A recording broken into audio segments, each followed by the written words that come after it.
রহমান চৌধুরী চলে গেছে সকালে। এরপর থেকেই কিঞ্চিত মন খারাপ ছিল তন্নার। সেই কিঞ্চিত মন খারাপ বিরাট আকার ধারণ করেছে শাম্মী চলে যাওয়ার পর। একটু আগেই ব্যাগপত্র গুছিয়ে হোস্টেলে ফিরে গেছে শাম্মী। এরপর থেকে হাজারো মন খারাপের দল ঘিরে ধরেছে তন্নাকে। তার এই মুহূর্তে নিজেকে খুব একা মনে হচ্ছে। তন্নার নাম কালো তরুণীটি পৃথিবীতে সঙ্গী বলতে কেউ নেই, কেউ না। সে একা, বড্ড একা। এই একাকিত্বর দায় কার? সে যেহেতু কালো, সেজন্য দায়টা সম্পূর্ণ তার উপর বর্তায়। এই বিশাল বাড়িতে তুন্নার নিজেকে ভীষণ একা লাগতে শুরু করলো। যদিও বাড়িতে সে একা নয়, কাজের মেয়ে শরীফা ড্রয়িং রুমে বসে টিভি দেখছে। তুন্না কয়েকবার তার আশেপাশে গিয়ে ঘুরে এসেছে। মেয়েটি সিরিয়াল দেখায় এতটাই ব্যস্ত যে অন্যদিকে সামান্য দৃষ্টি দেবার প্রয়োজন মনে করেনি। অবশ্য তুন্নাই বা কি করবে? গল্প করার জন্য দু পক্ষের আগ্রহ থাকা চাই। অপর পক্ষ থেকে সবুজ সংকেত না পেয়ে তুন্না ঘরে এসে মনমরা হয়ে বসে রইল। তার ভীষণ কান্না পাচ্ছে। এমনটা কেন হচ্ছে? তুন্না তো এতটাও নাজুক মনের অধিকারিণী নয়। তবুও কেন নিজেকে বোঝাতে ব্যর্থ হচ্ছে সে? স্বামী নামক অভদ্র লোক পাশের ঘরে মনোযোগ দিয়ে গার্লফ্রেন্ডের সাথে প্রেম করছে। রহমান চৌধুরী যাওয়ার আগে বারবার বলে গেছে তুন্নাকে একা ফেলে যেন বেশিক্ষণ বাহিরে না থাকে অধ্যায়। বাবার আদেশ মানতেই অবশ্য বাধ্য নয় সে, তবুও অবহেলা করতে পারেনি। এই জন্য তুন্নাকে এই ঘরে রেখে পাশের ঘরে চলে গিয়েছে সে। এখন সে এলিনার সাথে চুটিয়ে প্রেম করবে। তুন্নার মনে হলো কাজকর্ম কিছু করলে হয়তো তার মনের কষ্ট কমে যাবে। সে ঘরের সমস্ত কিছু এলোমেলো করলো প্রথমে, এরপর সব এক এক করে গোছাতে শুরু করলো। এলোমেলো সব গোছানো শেষ হলে খাটের নিচের নজর দিল তুন্না। সেখানে অনেক ধুলোবালি জমেছে। ঝাড়ু নিয়ে সেগুলো পরিষ্কার করলো সে। খাটের নিচ পরিষ্কার করা শেষ হলে আলমারিতে থাকা জামা কাপড়গুলো গুছিয়ে দিল তুন্না। আলমারির ভেতরে সামান্য এক স্থানে নিজের জামা কাপড়গুলো গুছিয়ে রাখলো। এরপর দেওয়ালে ঝুলানো পেন্টিংটা মুছে দিতে চাইল তুন্না। তখনই ঘটল বিপত্তি। পেন্টিংয়ে হাত দিতেই সেটা খুলে নিচে পড়ে গেলেও এবং দেখা গেল তার পেছনের ঘাপটি মেরে আছে একটা তেলাপোকা। তুন্না ভীতু মেয়ে নয়, কিন্তু তেলাপোকা দেখে ভয় পাওয়াটা মেয়েদের সজাত বৈশিষ্ট্য। তুন্নাও ব্যতিক্রম নয়। তেলাপোকা দেখে গলা ফাটিয়ে একটা চিৎকার দিল তুন্না। তার চিৎকার শুনে পাশের ঘর থেকে ছুটে এসেছে অধ্যায়। তুন্না তখনও হাঁক দিচ্ছে, বাঁচাও বাঁচাও। অধ্যায় ভ্রুদয় কিঞ্চিত করে জিজ্ঞেস করল। কি হয়েছে? তুন্না ইশারা দিয়ে দেখালো তেলাপোকা। জিপটি ততক্ষণে তুন্নার গা বেয়ে গলার কাছটায় এসে আশ্রয় নিয়েছে। অধ্যায় এখনো সেটা খেয়াল করেনি। সে প্রায় ধমকের স্বরে বলল, সারের মতো চেঁচামেচি করছো কেন? তেলাপোকা। ভীত স্বরে বলল তুন্না। অধ্যায় অবজ্ঞা করে বলল, হে হে, তেলাপোকা তেলাপোকা দেখে কেউ এভাবে ভয় পায়? ভীত কোথাকার। পরক্ষণে মুখের ভঙ্গি বদল হলো তার। তুন্নার থেকেও কয়েক গুণ বেশি ভীত কণ্ঠে সে বলে উঠল, 1 মিনিট। কি তেলাপোকা? সিকিউরিটি, বাবা, শাম্মী, আদিল ও আম্মু, হেল্প হেল্প প্লিজ। অধ্যায়ের চিৎকার শুনে বিস্ময়ে হতবিলম্ব হয়ে তাকিয়ে রইল তুন্না। কয়েক সেকেন্ডের জন্য ভয় পালিয়ে গেল তার। মুখে ফুটে উঠল বিরক্তির রেখা। ভৎসনার স্বরে বলল, ছি, আপনি এত ভীতু? হ্যাঁ, তুমি তো খুব সাহসী। এটা সরান প্লিজ। আমি কিভাবে সরাবো? হাত দিয়ে সরান। পাগল হয়েছো তুমি? আমাকে কামড়ে দেয় যদি? প্লিজ কিছু করুন। আমি তো শত হলেও আপনার বউকে এমন বিপদে সাহায্য করবেন না। তুন্না কান্না মিশ্রিত আকুতি ভরা টলমলে কণ্ঠে অধ্যায়ের উর্বর মস্তিষ্কে একটা চমৎকার বুদ্ধি খেলে গেল। আমাদের দেশে যখন কেউ বিপদে পড়ে তখন ইমার্জেন্সি ভিত্তিতে একটা জরুরি সেবা দেওয়া হয়। এখানে অধ্যায় চৌধুরী কথিত স্ত্রী বিপদে পড়েছে। শুধু কি বিপদ, এটাকে বলে মহাবিপদ। এই বিপদ থেকে স্ত্রীকে রক্ষার জন্য অধ্যায় দ্রুতই ফোন বের করলো। তুন্না তা দেখে করুণ স্বরে বলল, কি করছেনটা কি আপনি? এখন ফোন চালাবেন? দাঁড়াও দাঁড়াও, আমি 999-এ ফোন করছি। কি? আরে এত অবাক হচ্ছ কেন? এটা জরুরি সেবা। বাংলাদেশের যে কোনো প্রান্তে সহজে এই সেবা পাওয়া যায়। ওয়েট করো, আমি ফোন করার 10 মিনিটের ভেতর ওরা চলে আসবে। দেশের নাগরিকদের যে কোনো বিপদ থেকে রেস্কিউ করা ওদের দায়িত্ব। তুন্না বিড়বিড় করে বলল, ছাগলদানি কোথাকার? কিছু বললে? এখন কি 10 মিনিট শরীরে তেলাপোকা নিয়ে দাঁড়িয়ে থাকবো আমি? তো কি করবে, শুয়ে থাকবে? তাহলে বিছানায় বিছানায় শুয়ে পড়ো, আমি কি ফ্যানটা চালিয়ে দেব? তুন্নার ইচ্ছা করলো এই তেলাপোকাটা ধরে গরম তেলে ভেজে এই মাথা মোটা লোকটাকে খাইয়ে দিতে। এতে যদি মাথায় বুদ্ধি শুদ্ধি হয় একটু। তেলাপোকাটা ততক্ষণে তুন্নার জামার ভেতর প্রবেশ করেছে। তুন্না জোরে আরেকটা চিৎকার দিল। তার এই চিৎকারের টিভি দেখতে থাকা শরীফার মনোযোগ নষ্ট হলো। সে দ্রুত উপরে উঠে এলো ঘটনা কি ঘটেছে সেটা দেখার উদ্দেশ্যে। অবশ্য নবদম্পতির ঘর থেকে বেয়ে আসা চিৎকারকে ভয়ের কারণ হিসেবে গণ্য করতে নেই। তবুও বসে থাকতে পারল না শরীফা। এদের দুটোকে তেলাপোকা নিয়ে এমন নাটকবাজি করতে দেখে বিরক্ত হলো সে। তুন্নার কাছে গিয়ে খপ করে জামার ভেতরে হাত ঢুকিয়ে জিপ টিকেট বের করে আনলো অনায়াসে। এরপর ফেলে দিল জানালা দিয়ে। অধ্যায় দূরে গিয়ে দাঁড়ালো। শরীফার দিকে অদ্ভুত দৃষ্টিতে তাকালো, যেই দৃষ্টির অর্থ হচ্ছে, ওহে তেলাপোকা ধরা ব্যক্তি, দূরত্ব বজায় রাখো আমার থেকে। তুমি কাছাকাছি এলে ফেলে দেওয়া তেলাপোকাটা আমার প্যান্টের ভেতরে ঢুকে যাবে। তেলাপোকা ফেলে দিয়ে শরীফা ভাব নিয়ে বলল। সামান্য একটা তেলচোরা দেখা এত ডরাই কেউ? তুন্না ততক্ষণে দম নিচ্ছে ঠিকঠাক। সে লম্বা শ্বাস টেনে বলল। আমি ভয় পাইনি, উনি পেয়েছেন। অধ্যায়কে ইশারা করলো সে। অধ্যায় সেই অপবাদ নাকচ করলো তীব্র প্রতিবাদের সাথে। সে নিজের সপক্ষে যুক্তি টেনে বলল। হ্যাঁ, আমি তো বাঁচাও বাঁচাও বলে চিৎকার করছিলাম, তাই না? শরীফা আর দাঁড়ালো না। এদের ঝগড়া দেখার টাইম নেই তার। সিরিয়ালে বউ শাশুড়ির চরম এক ঝগড়া চলছে, সেটা দেখতে হবে তাকে। তুন্না সরল গলায় বলল। আপনি এত ভীতু জানতাম না আমি। Shut up. You shut up. তোমার স্পর্ধা তো কম নয়, আমার মুখের উপর কথা বলো। আপনি যে আমাকে ধমক দিলেন। কোথায় লেখা আছে যে তোমাকে ধমক দেয়া যাবে না? কাপুরুষ একটা। কাল রাতে তোমার উপর চড়াও হলে বুঝি খুব বীরপুরুষ ভাবতে? তেলাপোকা দেখে ভয় পেলে অন্তত ভীতু ভাবতাম না। তুমি তো আমার থেকে বেশি ভীতু। জি না, আপনি বেশি ভীতু।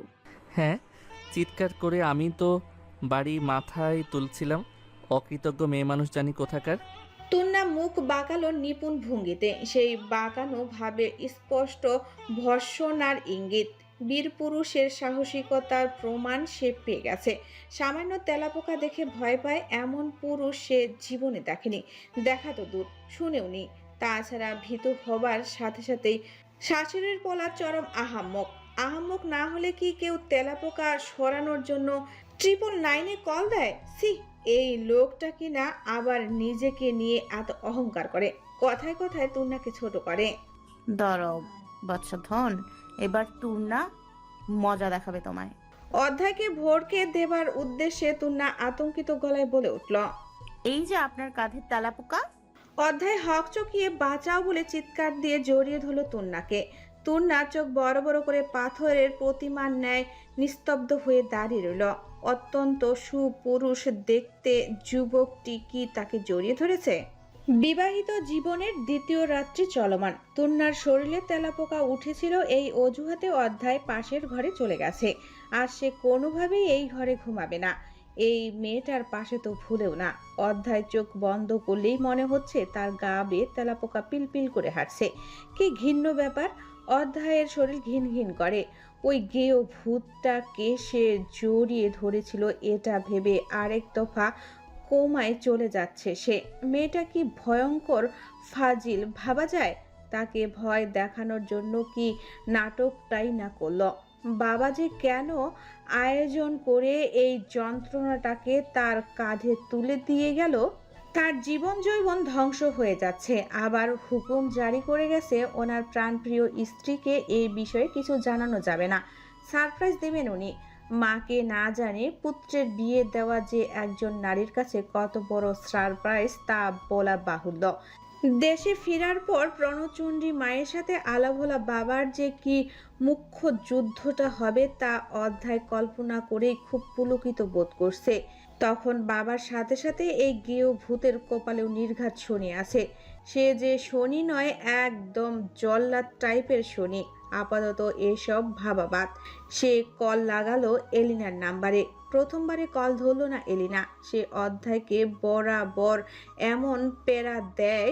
অবশ্য অধ্যায়ের কাছে এসব প্রেম ভালোবাসার বহিঃপ্রকাশ। এরপর 7টা কল দেওয়ার পরে কল রিসিভ করলো এলিনা। অধ্যায় নাটকীয় অভিমান করে বলল, বাবু, তুমি আমার কল ধরছো না কেন? তার থেকেও অধিক নাটক করে এলিনা বলল, আমি ব্যস্ত ছিলাম সোনা, কি এমন করছিলে? তোমার কথা ভাবছিলাম। এজন্য কল ধরতে পারোনি? হুম। ন্যাকি স্বরে বলল এলিনা। অধ্যায় হতাশা মিশ্রিত একটা দীর্ঘশ্বাস ছাড়লো, বলল, এখন কি করছো? তোমাকে মিস করছি জান। আমিও তোমাকে মিস করছি। আমরা কবে এক হব বলো না। জানি না বেবি। কেন জানো না? তোমাকে ছেড়ে থাকতে আমার ভালো লাগে না। আমারও লাগে না। তাহলে আছো কেন? শোনো, আজ বাড়িতে কেউ নেই, তুমি আসতে পারবে? অধ্যায় শুকনো ঢোক গেল। এসব কি বলছে মেয়েটা? এভাবে কাছে ডাকে কেউ? অবশ্য ডাকতেই পারে, অধিকার আছে তার। মানুষ তো প্রেমিক পুরুষের কাছেই সান্নিধ্য চায়, শুধু তো কিছু করতে চাইছে না। তবে অধ্যায় সহসাই কোনো জবাব দিতে পারল না। অধৈর্য হলো এলিনা। কপট রাগ দেখিয়ে বলল, কথা বলছো না কেন জান? ইফ ইউ ওয়ান্ট, আমরা কিন্তু আজ একান্তে সময় কাটাতে পারি। অধ্যায় এলিনার কথায় কেসে উঠল। সে জানে আজ সে বাড়ি থেকে বের হতে পারবে না। তুন্না নয়তো সোফিয়া দুজনে একজন এই বিখ্যাত খবরটা আয়োজন করে তার জল্লাদ বাবার কাছে পাঠিয়ে দিবে। তখন দেখা যাবে মিটিং ফিটিং সেরে রহমান চৌধুরী বাড়ি এসে পৌঁছাচ্ছেন। ধমকে ধমকে অধ্যায়ের কর্ণকুহুর উদ্ধার করে ফেলছেন। হয়তো আবার দুটো মাস্তান টাইপের পাহারাদার রেখে দিল। গতবারের মতো এবারও বাথরুমে যাবার সময়ও এরা দরজার বাহিরে দাঁড়িয়ে থাকবে। তখন অধ্যায়ের জীবনের এই স্বাধীনতাটুকু ফুসফুস করে উড়ে যাবে। অধ্যায় এটা হতে দিতে পারে না। কাবিনেহি সে আমতামতা করে বলল, আসলে সোনা, আমি একটু অসুস্থ, আসতে পারবো না। কি অসুস্থ? না মানে তেমন কিছু না। তোমার অ্যানাকন্ডা কি কণা তুলে জানায় না? ঘুমিয়ে থাকে সর্বক্ষণ। সেটার কি এত বেহাল দশা? না হলে আমি ডাকলেই এত কাহিনী করো কেন? অধ্যায় চট করে হাত দিয়ে নিজের বিশেষ অঙ্গটি দেখে নিল। না, ঠিকঠাক আছে। তবে এলিনার কথা মতো সত্যিও বেচারা ঘুমিয়ে আছে। এলিনার আগে ফোঁস করে নিঃশ্বাস ছাড়ল। অধ্যায়ের মনে হলো এলিনা নিজেই একটা আস্ত অজগর সাপ। সেই সাপের তপ্ত শ্বাসে অধ্যায় চৌধুরী জ্বলে যাচ্ছে। নির্ঘাত সামনে থাকলে এই মেয়ে তাকে টুক করে গিলে ফেলতো। বিশাল সেই সর্প মানবীর পেটে অধ্যায়ের অবস্থা ভীষণ শোচনীয় হতো, সেটা আন্দাজ করা যায় না। এই মেয়ের কাছাকাছি মোটেও যাওয়া যাবে না। অধ্যায়ের নীরব থাকার ফলে বোধহয় আরো ক্ষেপে গেল এলিনা। সে ক্রোধিত কণ্ঠে বলল, তুমি কি করছোটা কি? Over thinking? হোয়াট? না মানে বেবি, আমি আসলে তোমাকে নিয়ে ভাবছি। অধ্যায়ের মনে হলো পৃথিবীতে একমাত্র নির্লজ্জ কন্যার নাম এলিনা। এই মেয়ের চেয়ে ভয়ঙ্কর নির্লজ্জ আর কোনো মেয়ে পৃথিবীতে নেই। তার কান গরম হয়ে এলো, শরীর জুড়ে বিদ্যুৎ প্রবাহ খেলে গেল। হঠাৎই খুব উদ্দীপনা বোধ করলো শরীর জুড়ে। অতঃপর ফোনের দু প্রান্তে থাকা দুজন মানব মানবী প্রেম আলাপে নিমগ্ন হলো। ফিসফিসিয়ে করতে লাগলো উন্মুক্ত সব আলোচনা। বাহিরে সকলের কাছে যা অত্যন্ত তুচ্ছ, এ যুগের কাছে তা আকাঙ্ক্ষিত প্রেমময়। প্রকৃতিতে এখন নভেম্বর মাস। তন্নার নিজেরও গা ঘিন ঘিন করছিল, সেই জন্য এই ভর সন্ধ্যায় গোসল করলো সে। পানি বেশ ঠান্ডা, শরীরে ঢালতে গিয়ে গা কাটা দিয়ে উঠল তন্নার। তবুও স্বস্তি কাটাতে গোসলটা প্রয়োজন ছিল তার। গোসল শেষে বের হতেই বার কয়েক হাঁচি দিল তন্না। শরীরটা পাতলা লাগলো, পরিবেশটা ভারী লাগতে শুরু করলো। শীত শীত অনুভূত হলো তার। কেন যেন মনে হচ্ছে আজ রাতে তার গা কাঁপিয়ে জ্বর আসবে। একটা নাপা ট্যাবলেট খাওয়া যেতে পারে, কিন্তু এ বাড়িতে নাপা পাবে কোথায়? কার কাছে চাইবে? কে এনে দেবে? তাছাড়া জ্বর এখনো আসেনি। এখন যদি তথাকথিত স্বামীকে সে এই দুঃখজনক খবর জানাতে যায়, তাকে আরো খুশি হয়ে উঠবেন উনি। তার থেকে ভালো তুন্না যাবে না, এভাবেই থাকবে। তবে সমস্যাটা অন্য জায়গায়। জ্বর হলে তুন্না একা থাকতে পারে না। তার ভয় করে, বড্ড ভয়। সেই ছোট্টবেলার তুন্নার মা যে রাতে মারা গেল, সে রাতে গা কাঁপিয়ে জ্বর এলো তার। বয়স তখন 7 কি 8। জ্বরের ঘোরে সে মা মা বলে ডেকে পাড়া মাথায় করল। সেদিনের পর থেকে জ্বর এলে ঘোরের মাঝে মাকে দেখতে পায় তুন্না। সে প্রায়ই মায়ের সাথে কথা বলে।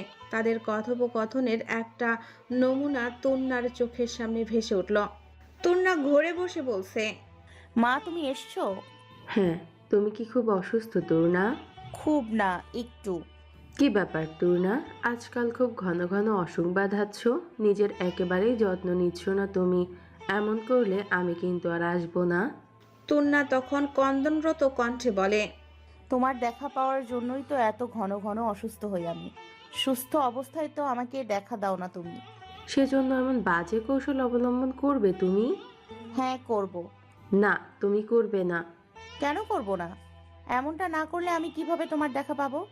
কারণ এটা করা উচিত নয়। পৃথিবীতে কোনো কিছু পাবার আশায় নিজের প্রতি ভালোবাসা হারানো উচিত নয়।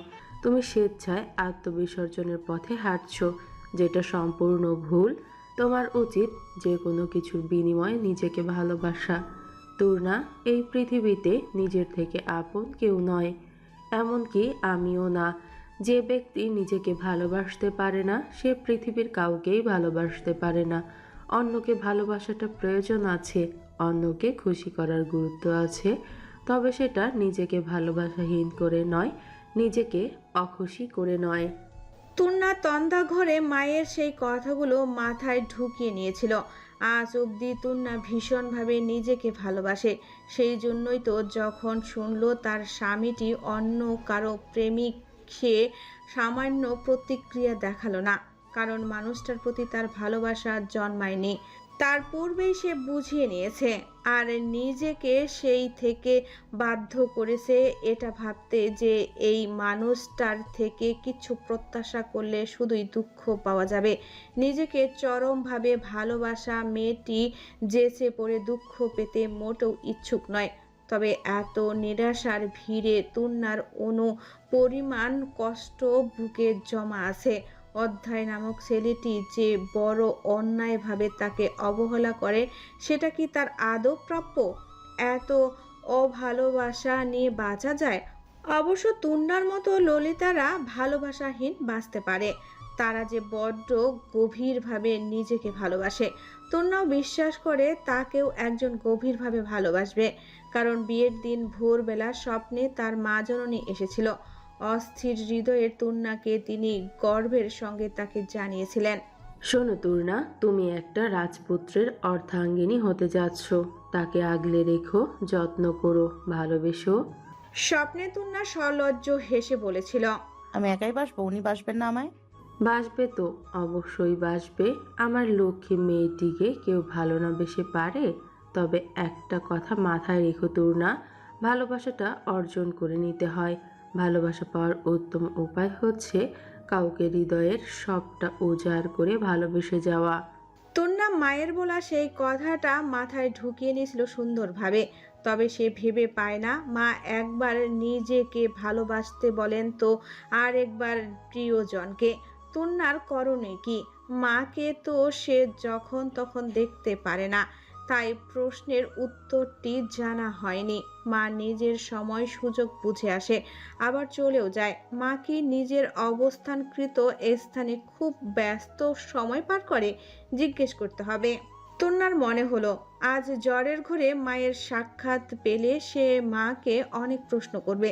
ভাবতে ভাবতে ঘুমের দেশে পাড়ি জমালো তন্না। তার ঘুমন্ত শরীরে ভর করতে লাগলো জ্বর নামক অসুখের ঝড়।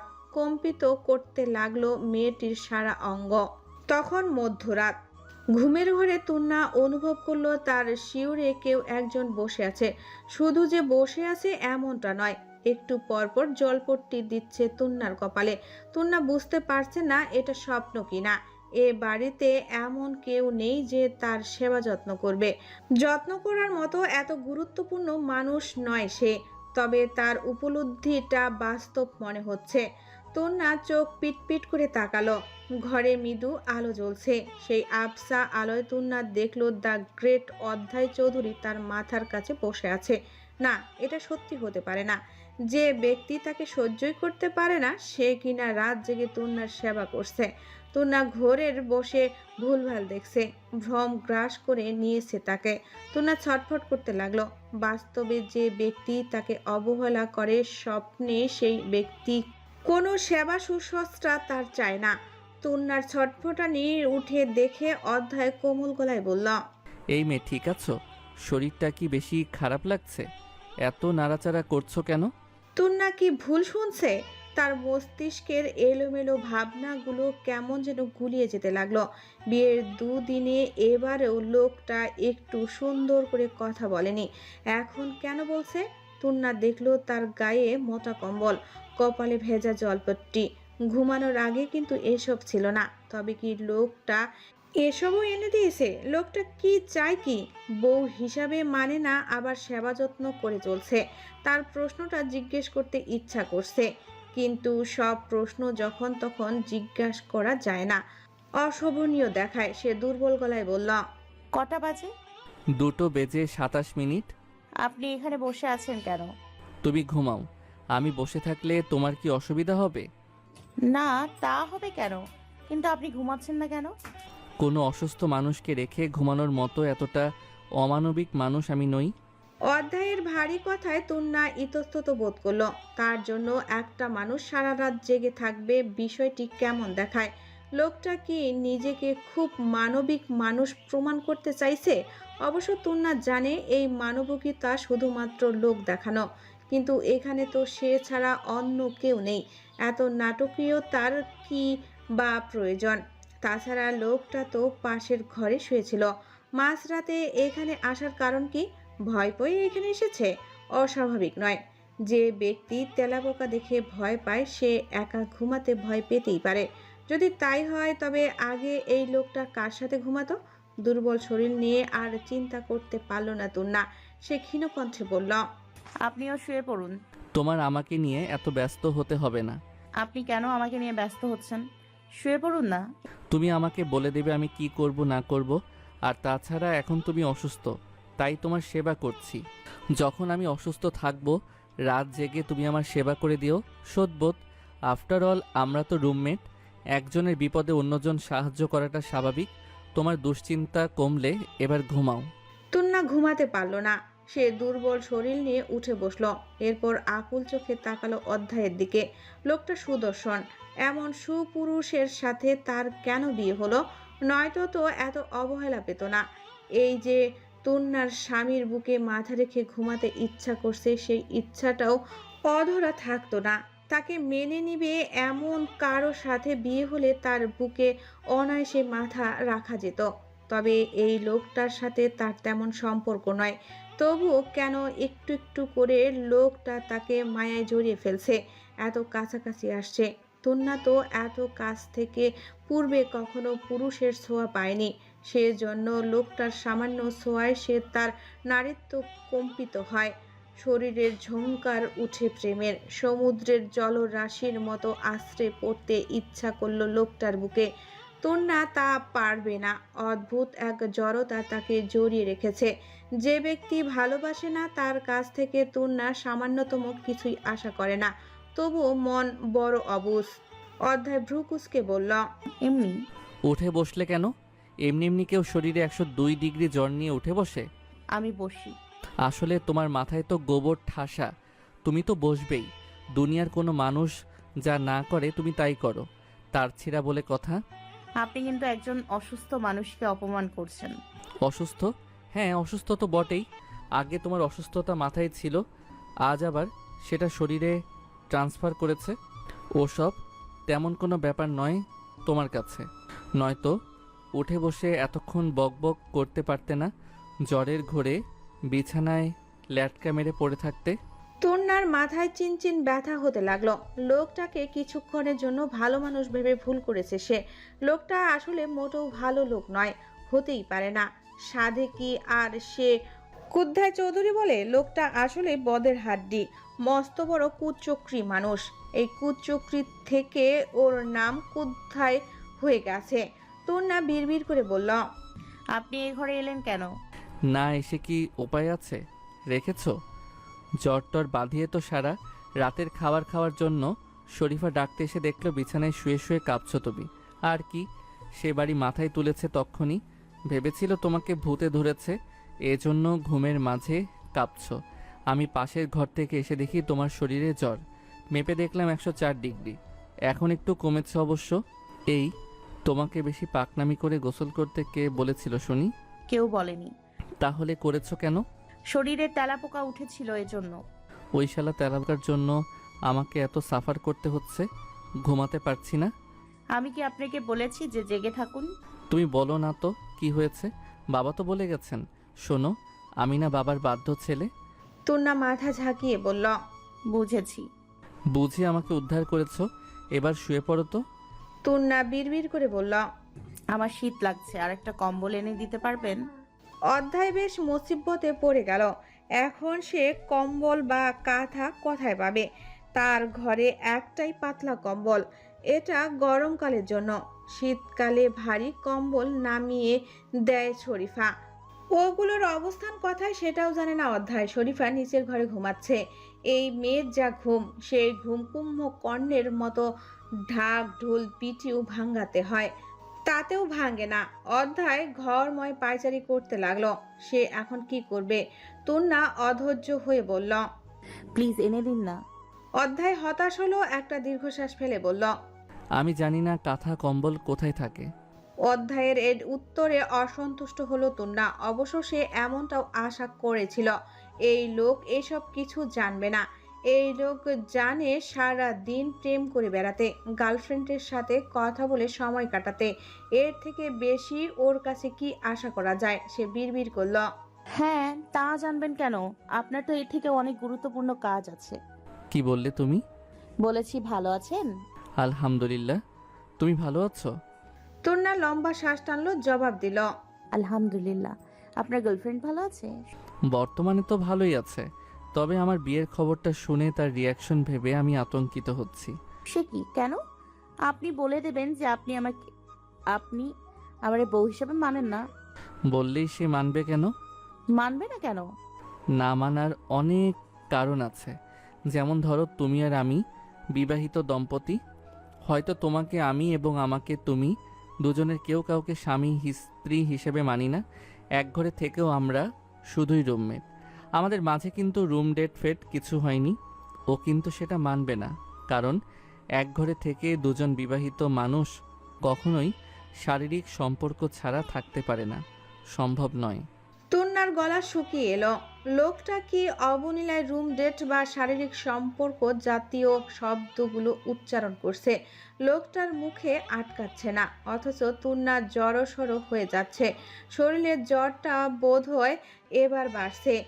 102 থেকে ক্রমাগত 103, 104, 105 এভাবে কত দূর যেতে পারে? সম্ভবত 200 ক্রস করবে। কিন্তু 200 ডিগ্রি জ্বর হলে তো কোনো মানুষ বেঁচে থাকতে পারে না। তন্না কিভাবে থাকবে? কারণ তার জ্বর এসেছে মনে। তন্নার হঠাৎই গরম লাগতে শুরু করলো, ঘামতে লাগলো পুরো শরীর। সে নড়াচড়া করলো না। অধ্যায় বলল, এই মেয়ে, তুমি কি ফ্রিজ হয়ে গেছো? তাহলে এমন দম মেরে আছো কেন? এই তোমার জ্বরটা বোধহয় ছেড়ে যাচ্ছে, ঘামছো দেখি। অবশ্য যা ওষুধ দিয়েছি ছেড়ে যাবারই কথা। তন্না বলল, কি ঔষধ দিয়েছেন? কেন? তোমার কি ধারণা তুমি সুস্থ ওঠার বদলে মরে যাবে এমন কিছু দিয়েছি আমি? বিষ জাতীয় কিছু? আশ্চর্য। আচ্ছা, ওসব ছাড়ো, যা বলতে যাচ্ছিলাম শোনো। আসলে তোমার থেকে একটা ফেভার চাই আমার। কি ফেভার? তুমি আমার গার্লফ্রেন্ডের কাছে বলবে যে একসাথে থাকলেও তোমার আমার মাঝে প্রেম সম্পর্কিত কোনো ব্যাপার নেই, বুঝেছো? তন্না মাথা নাড়িয়ে শোধালো, আমি এসব বলার জন্য ওনাকে পাবো কোথায়? আমি নিয়ে আসব। যদিও আমার আনতে হবে না, ও নিজেই আসবে। মেয়ে মানুষ তো আমার কথার সত্যতা প্রমাণের জন্যই আসবে। ও এলে তুমি শুধু বলে দেবে যে তোমার সাথে আমার কোনো কাছাকাছি আসার ব্যাপার ঘটেনি, বুঝেছো? আমাকে বলতে হবে কেন? আপনার গার্লফ্রেন্ডকে আপনি বলে বিশ্বাস করবে না? করবে না কেন? অবশ্যই করবে। তবে আমার কথার সত্যতা যাচাইয়ের জন্য ও আবার তোমাকেও জিজ্ঞেস করবে। বিশ্বাস করলে আবার সত্যতা যাচাইয়ের কি আছে? আছে আছে, অনেক কিছু আছে, কারণ মেয়ে মানুষ মুখে বলে বিশ্বাস করি, কিন্তু ফেসবুক, ইনস্টা সব কিছুর পাসওয়ার্ড আবার চাই তাদের। ওদের সাইকোলজিক্যাল ব্যাপার তুমি বুঝবে না। কেন, আমি কি মেয়ে নই? অধ্যায় চকিত চোখ তুলে তাকালো। আসলেই তো, যার কাছে এসব বলছে সে নিজেও মেয়ে। অধ্যায় জানে মেয়ে মানুষের রন্ধে রন্ধে নাকি ঢুকে থাকে জেলাসি। তবে এই মেয়ের স্বামী যে গার্লফ্রেন্ড নিয়ে এমন বিশদ আলোচনা করছে, তাতে মেয়েটির সমস্যা হচ্ছে না? সে কি এইটুকু জেলাস না? নাকি এটা মানব রোবট? অনুভূতি টনুভূতি কিচ্ছু নেই। অধ্যায় ভ্রু উঁচিয়ে বলল, হ্যাঁ, তুমি তো মেয়েই, তবে খুব ভয়ঙ্কর মেয়ে।